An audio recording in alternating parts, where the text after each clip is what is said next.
السلام علیکم ورحمۃ اللہ وبرکاتہ نحمدہ ونصلی علی رسولہ الکریم۔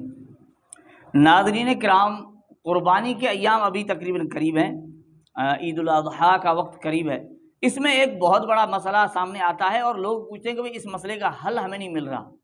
اس میں امت میں اختلاف پایا جاتا ہے، حالانکہ احناف میں آپ کو یہ چیز نہیں ملے گی، لیکن غیر مقلدین میں اختلاف پایا جاتا ہے۔ خود غیر مقلد اس سلسلے میں پریشان ہیں، جو اپنے آپ کو اہل حدیث کہلواتے ہیں۔ وہ مسئلہ کیا ہے؟ وہ مسئلہ ہے بھینس کی قربانی کا۔ اب بھینس کی قربانی کا مسئلہ اہل حدیث کہلوانے والے جو غیر مقلدین ہیں ان کے لیے بہت بڑا مسئلہ یہ ہے کہ ان میں بعض حضرات جو ہے نا بالکل اس کے قربانی کے قائل نہیں ہیں، اور بعض تو یعنی ان کے جو علماء ہیں غیر مقلدین کے، وہ تو بالکل اجازت دیتے ہیں کہ بالکل جائز ہے۔ کیا بھینس کی قربانی، کٹے کی قربانی، بھینسے کی قربانی آپ کر سکتے ہیں؟ بعض کہتے ہیں نہیں، بالکل نہیں کرنی چاہیے۔ اب مسئلہ یہاں ہے کہ وہ لوگ جو غیر مقلد ہیں، اہل حدیث ہیں، ان کے لیے مسئلے کا حل کیا ہونا چاہیے؟ حل کیا ہونا چاہیے؟ ایک تو آپ یہ دیکھ لیں کہ ان میں یہ جو ہے ہشام الہی ظہیر، یہ تو بالکل اس چیز کے قائل نہیں ہے۔ وہ کہتے ہیں کہ بھینس کی قربانی نہیں ہونی چاہیے، یعنی ان کا موقف اس طرح کا ہے۔ آپ سن لیں۔ مسئلہ یہ ہے جی، بھینس جو ہے، بھینس کیا اس کی قربانی لگ جاتی ہے؟ کیا کٹے کی قربانی لگ جاتی ہے؟ میرے بھائیو یاد رکھو، اللہ تعالیٰ نے ثمانیت ازواج 8 جانوروں کا قربانی کے لیے ذکر کیا۔ نر مادہ اگر نکال دی جائے تو 4 جانور، ثمانیت ازواج کا مطلب 8 جوڑوں میں صرف 8۔ کون سا؟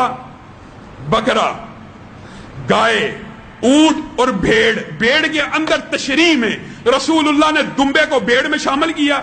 ہم مانتے ہیں، کوئی اعتراض کی بات نہیں۔ یہ وہ 8 جوڑے ہیں جن کو قربانی کے لیے اللہ کی بارگاہ میں پیش کیا جائے گا۔ رسول اللہ صلی اللہ علیہ وسلم سے نہ بھینس کی قربانی ثابت ہے نہ کٹے کی۔ البتہ ابتدائی میں علماء نے زکوٰۃ کے اندر ان کو ایک جنس میں ماننا، جس کی وجہ سے امت کے اندر یہ 2 رائے موجود ہیں۔ اب دیکھیں، ہشام الہی ظہیر کے کہنے کے مطابق تو بالکل ہی بھینس کی قربانی یعنی نہیں کرنی چاہیے۔ سیدھی بات ہے، بات سامنے آ چکی ہے کہ بھینس کی قربانی نہیں یعنی ہوتی یا نہیں کرنی چاہیے۔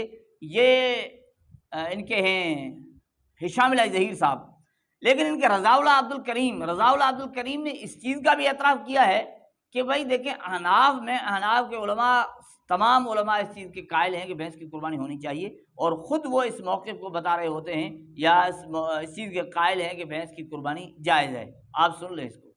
بھینس کی قربانی کے سلسلے میں بہت زمانے سے علماء میں اختلاف ہے۔ تمام علماء احناف اس کے جواز کے قائل ہیں، علماء اہل حدیث بھی اکثریت ان کی بھینس کی قربانی کے جواز کی قائل ہے۔ حال میں 1-2 سال ہوئے ہیں، بمبئی سے ایک کتاب صوبہ جمعیت سے چھپی ہے، بھینس کی قربانی کے سلسلے میں مفصل ہے، اور اس میں اس مسئلہ کے ما لہ و ما علیہ پر بحث کی گئی ہے، اور خلاصے کے طور پر انہوں نے اس بات کو ہی راجح قرار دیا ہے کہ بھینس کی قربانی بلا شبہ جائز اور درست ہے۔ اب دیکھیں، ایک طرف غیر مقلدین کا مسئلہ یہ ہے کہ بھائی بھینس کی قربانی نہیں ہے، جائز نہیں کرنی چاہیے۔ دوسری طرف وہ کہتے ہیں کہ بالکل یعنی کر سکتے ہیں، قربانی کر سکتے ہیں۔ اب مسئلہ یہ ہے کہ بھئی آخرکار بھینس کی قربانی اگر کوئی کرے گا تو ہو جائے گی یا نہیں ہوگی؟ بھینس کی قربانی کریں یا نہ کریں تو جائز ہے یا ناجائز ہے؟ تو یہ مسئلہ بہت بنتا ہے، خاص طور پر غیر مقلدین کے لیے۔ تو اس مسئلے کو آسان کرنے کے لیے یہ ویڈیو آپ کے سامنے، بہت ہی مسئلہ آسان ہو جائے گا۔ اب دیکھیں، جو بھینس کی قربانی کے قائل ہیں، آپ یہ سمجھیں جیسے علماء احناف ہیں، بھینس کے قائل ہیں، وہ دلیل کیا پیش کرتے ہیں؟ وہ ان کے نزدیک دلیل یہ ہے کہ یہ جو بھینس ہے یہ گائے کی قسم میں سے ہے، نوع من البقر ہے نا، کہ یہ گائے کی قسم ہے بھینس۔ ان کے ہاں دلیل یہ ہے۔ اب غیر مقلدین کیا کہتے ہیں؟ غیر مقلدین جو نہیں مانتے وہ کہتے ہیں اللہ کے رسول سے اس چیز کا ثبوت نہیں ہے، اور قرآن پاک میں جن جانوروں کا ذکر آیا ہے قربانی کے لیے ان میں بھینس کا نام نہیں ہے۔ ان کی دلیل یہ ہے۔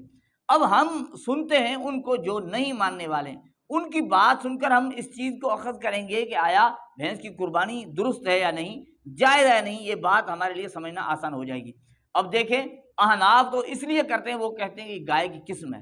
اب ہم ان کے پاس چلتے ہیں، جو غیر مقلد مانتے ہیں وہ تو مان رہے ہیں، بس بات ختم ہو گئی۔ جو نہیں مانتے ان کی بات سنتے ہیں، جیسے سبطین شاہ نقوی ہے، ہم اس کی بات سنتے ہیں۔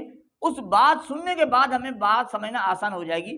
تو ضروری ہے کہ ہم پہلے سبطین شاہ نقوی کی بات کو سنیں، اور پھر دیکھیں گے ان کی بات سے میں سمجھ میں کیا آیا اور مسئلہ آسان ہوا یا مشکل ہوا. تو سن لیجئے سبطین نشان نقوی کو. ہمارا بھی علم کے مطابق یہی ہے کہ احتیاط اسی میں ہے کہ زکوٰۃ کے مسائل میں اس کو جاموس کو نوع بقر قرار دیا جائے کہ یہ گائے کی قسم ہے، اور زکوٰۃ کے احکام وہی ہوں گے جو اس کے احکام ہیں گائے کے احکام.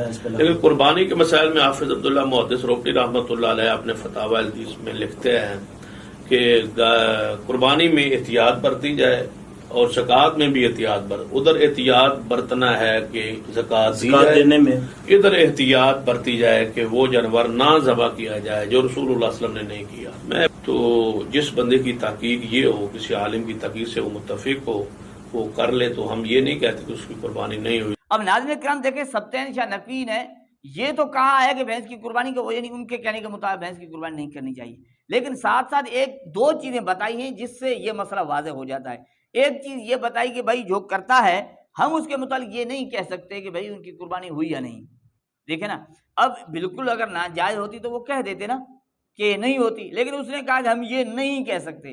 اس میں بھی ایک چیز آ گئی کہ وہ اس کا انکار نہیں کر سکتے، جو نہیں ماننے والے وہ بھی انکار نہیں کر سکتے. دوسری بات یہ ہے کہ جب احناف کے پاس دلیل یہ ہے کہ یہ نوع من البقر ہے، کہ یہ گائے کی قسم میں سے ہے، اس لیے ہم کرتے ہیں. اور یہ سبطین نشان نقوی بھی اس چیز کو تو مان رہے ہیں کہ یہ گائے کی قسم ہے. اب وہ کیسے کہتے ہیں کہ قربانی کے سلسلے میں ہم اس کو نوع من البقر نہیں مانتے، زکوٰۃ کے سلسلے میں نوع من البقر مانتے ہیں، زکوٰۃ کے سلسلے میں نوع من البقر مانتے ہیں. اب بھائی زکوٰۃ کے سلسلے میں مانتے ہیں، قربانی کے سلسلے میں نہیں مانتے، یہ وجہ کیا ہے؟ اب دیکھیں نا، یہ ان کا ایک اور غیر مقلد وہ کہتے ہیں کہ دیکھیں بھائی ہم جو ہے نا قربانی اس لیے اس کو نہیں کرتے کہ قربانی ایک عبادت ہے اور عبادت کے لیے دلیل قرآن و سنت سے ہونا چاہیے. اس کو بھی سن لیں. بہت سارے اہل علم ایسے ہیں جو یہ کہتے ہیں کہ دیکھیے اللہ تعالیٰ نے قربانی ایک عبادت ہے، اور عبادت میں ہم اپنا قیاس نہیں لگا سکتے، اپنی منطق نہیں لگا سکتے. عبادت میں وہی کام کرنا ہوتا ہے جو اللہ اور اس کے رسول سے ثابت ہوتا ہے. اب دیکھیں اگر یہ کہتے ہیں کہ عبادت ہے تو پھر زکوٰۃ بھی عبادت ہے، تو زکوٰۃ کے لیے آپ نے اس کو مان لیا اور نوع من البقر مان لیا، گائے کی قسم میں سے مان لیا زکوٰۃ کے لیے، تو زکوٰۃ بھی عبادت ہے تو آپ اس کے لیے بھی دلیل لائیں. لیکن یہاں ان کا اصول نہیں. اس چیز سے یہ پتہ چلا کہ یہ زکوٰۃ کے سلسلے میں اس کو گائے کی قسم مان رہے ہیں.